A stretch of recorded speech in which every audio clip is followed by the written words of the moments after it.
Hi, I'm Kerry Grinkmeyer. I'm the host of Best of Us Investors. I do my videos mostly on stocks that I think you should invest in. And I'm a retired financial advisor, and I just want to share my knowledge and my experience. I'm a long-term investor.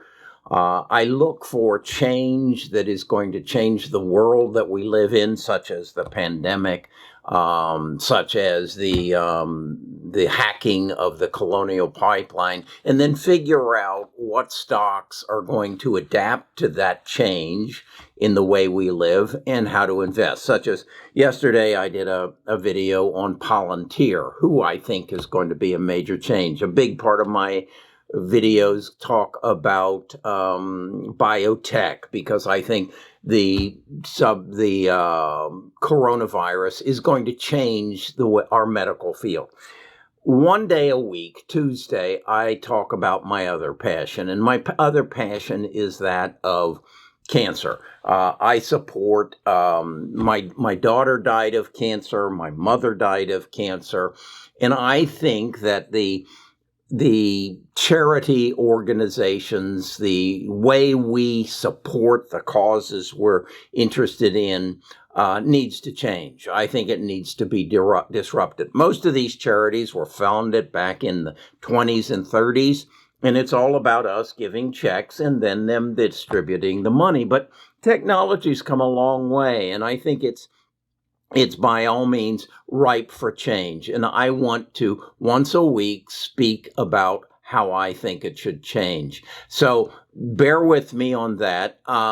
Do not believe that I don't like charities. I most definitely. My mother died of cancer on July 14th. I keep a picture of her headstone.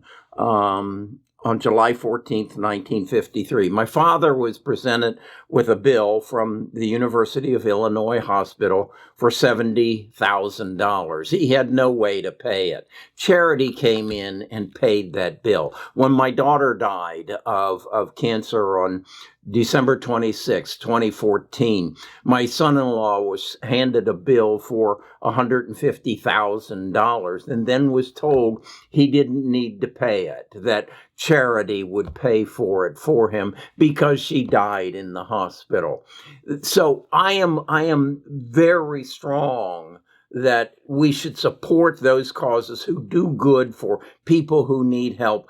I just believe there's a better way. There's a more efficient way. As I said, they were founded in the 20s and 30s, and they have not adapted to the current ways of technology. Such as, I did a video last week on basically that I wanted to put the American Cancer Society out of business. And it's not that I don't believe in what they do. I don't believe in how they do it. They're not efficient. 22 cents of every dollar you give them makes it to a hospital, to a laboratory, to people who need the money. Well, we don't need to let 78% go unnecessary. So I want to emphasize that to you, and I want you to be aware of it, and I want you to have other choices. So in this transition, where I disclose that I'm not a financial advisor, and in fact that you need to do your own due diligence, I want to show you where Nita and I put our money, to Children's Hospital. You'll find a link to them if you want to back our cause. If you want to back it in another way, just hit the join button and you'll give $4.99 a month, and it will go to the Children's Hospital here in Birmingham. But let's look at why I think this industry needs to be changed, and we'll get into it deeper. Best of Us Investors presents Kerry Grinkmeyer. Okay, I again want to emphasize, I believe in charitable giving, and I believe in the charities. I just don't believe in their efficiency, and I think it could be done better. I did a video on the American Cancer Society where I showed you that roughly 22% of what they raised go to their cause. So let's look at the American Heart Association and see how efficient they are. And so I want to show you their tax return. This is their 2018 tax return. And you're going to see that in yellow here, this is their total revenue. This is the amount that they bring in from your donations and also any investment income that they earn. And you can see that in 2018, they raised $746 million. Actually, it's down from 851. What I think is important then is to then look right below that in green, and this is the amount that they gave to their causes, their hospitals, their universities, and that's $193 million. So you can see it represents roughly 25% on the dollar. So 25% of what you gave them for curing heart disease, taking care of people who have heart disease, 25% cents on every dollar went there. So where did the rest of the money go? Well, in blue, you'll see that 366 million of it went to salaries and other compensation and employees' benefits. Okay, is that okay with you? If it is, that's fine. It's not with me. I think it can be done more efficiently, and I'll explain how how I believe that can be done. Then look at the pink one. This is other expenses, and you'll see that other expenses amount to 207 million. Both the salaries and benefits and the other expenses exceed the amount that they gave to their cause to help people find a cure for heart disease and take care of people with heart disease. Then in the bright red, you'll see this is the money that ends up in their savings account, in their investment account, just under $1 billion. And that they earn income off of as well. So what I guess my point is this is a substantial organization that I don't think you knew that's how your money was being spent. I will include a link to a PDF of their 990 form. You can get this on any charity. You just look up charity form 990 and you can find the PDF. So if you do, you're going to dig in deeper and you're going to find that Nancy Brown, here's a picture of Nancy Brown, attractive woman. She makes $3.4 million a year. That's her compensation. Are you okay with that? I'm personally not. I think that's a little excessive for charity. In fact, they have 440 employees who make over $100,000 a year. Are you okay with that? Does it take that many people to give your money to your cause, to do the research and find out who is deserving of your contribution and end up only giving 25% of it there? The other thing that then struck me and strikes me is independent contractors. These are people who work with the American Heart Association to help them generate more money. They have one, Production Solutions. I'm sure this is like an advertising company. They pay them $9.8 million a year. They pay Freeman Company $7.9 million a year. And they pay a total of 184 independent contractors over $100,000 a year. Okay. Are you okay with that? I'm not. So then I said, okay, if you're giving Production Solutions 9.8 million a year, how much are you giving to the hospitals and to the universities who are supposedly promoting your cause? Well, Brigham Williams got $7.2 million. That's a good number. And I suspect that they took care of a lot of poor people who had heart disease and got out of the hospital with no bill because maybe they didn't have insurance or whatever. And that's good. But what if, rather than getting 25 cents on your dollar to Brigham Women's, they were able to get 75% on the dollar. Well, that 7.2 million would have turned into 21.7 million if they were just more efficient. And that goes through all of them. The biggest donation I could find was to Stanford. And they got 15 million. Well, if they're more efficient, if the American Heart Association was more efficient and could give 75 cents on the dollar, that would have turned into 45 million. That would have helped an awful lot of people. And I think that's what should happen. So, okay, Carrie, you beat up on them long enough. Now, what's the solution? Well, I want you to take down these two names, Spencer Roscoff and Richard Barton. They're two of my favorite people, business people. Spencer and Richard, number of years ago, recognized that the travel industry was inefficient.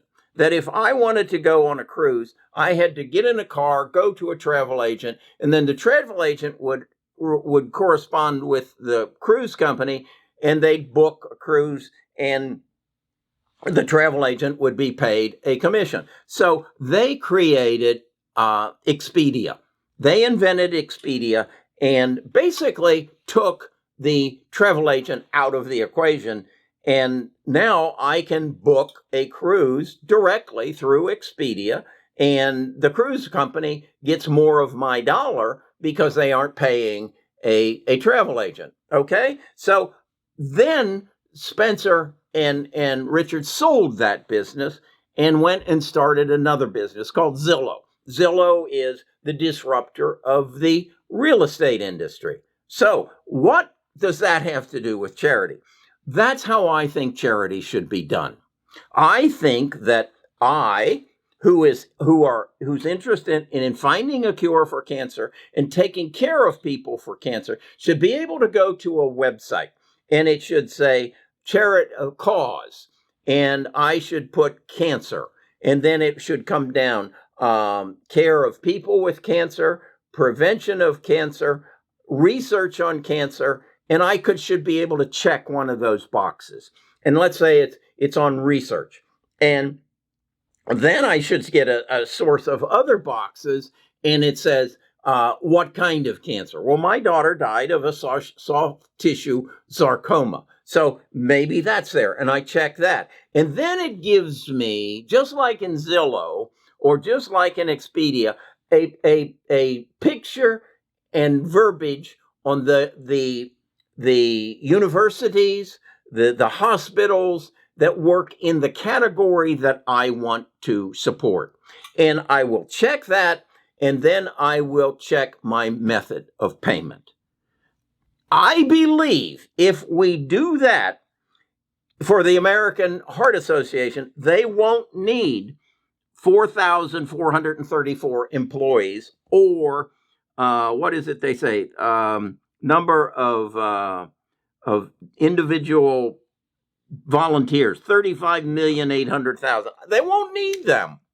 It will be done, and 75 cents or 80 cents on my dollar will go where it needs to go. Well, what happens to those 4,434 people? I don't know, but I don't think they're needed. And I don't think Nancy Brown needs to come with it and get paid $3.4 million. I don't think it's needed. So, not to beat up on Nancy and not to beat up on the American Heart Association or the American Cancer Society, not to beat up on them, but just recognize that we've come a long way, and it's not necessary anymore to give 75 cents on my dollar to support companies' production solutions 9.8 million. Freeman Company, 7.9 million. It's not necessary. We've got the technology. So what do I want to have? I'm going to beat this drum every Tuesday. And what I'm hoping is Spencer Roscoff calls me and says, Kerry, I want to help you do this. You came up with the idea. You deserve to be a part of it. I want to help you. I want Taylor Swift. You saw a video I've done that these influencers, Taylor Swift, Justin Bieber, should be beating this drum with me and saying, look, there's a better way to do this. And let us show you that way. And let's change the world to a better place. Again, charitable giving is beautiful. It's helped my family. I'm sure it's in some way helped your family. Let's just bring it into the 21st century and make it effective so that we all have a better place. Just think of, and again, I'm very heavily invested in biotech, and I believe that through genome sequencing and genome editing, we're going to take these diseases out of our lives. Why is it that this 700 or what did they raise here? $746 million. Why didn't that go to somebody doing some research on genome sequencing and genome editing? Why didn't it go there? If that's where I want it to go. So I'm going to do this every Tuesday. I'm sorry, but this is a passion of mine. I gave money to the American Cancer Society for 12 years as my daughter was dying from cancer. And I believed that my $1,000 was going for a cure for cancer. And it turned out that less than 250 of my $1,000 actually even made it anywhere relative to finding a cure or helping people with cancer. So I'm going to keep doing this. If you don't like it, don't come to them. But the other 6 days a week, I'm going to talk about investing in the stock market, because I think you can make better investment decisions to improve your life, that you can keep more of what you make if you learn our tax code, and that you are in a position that you can create family wealth. Okay? Again, help me support the Children's Hospital here in Birmingham, either by going to the link to our website where you can make a donation, or by hitting the join button and contributing $4.99 to our cause on a monthly basis. Thank you. Again, I'm Kerry Grinkmeyer, and I'm with Best of Us Investors. I'll talk to you again tomorrow about stocks.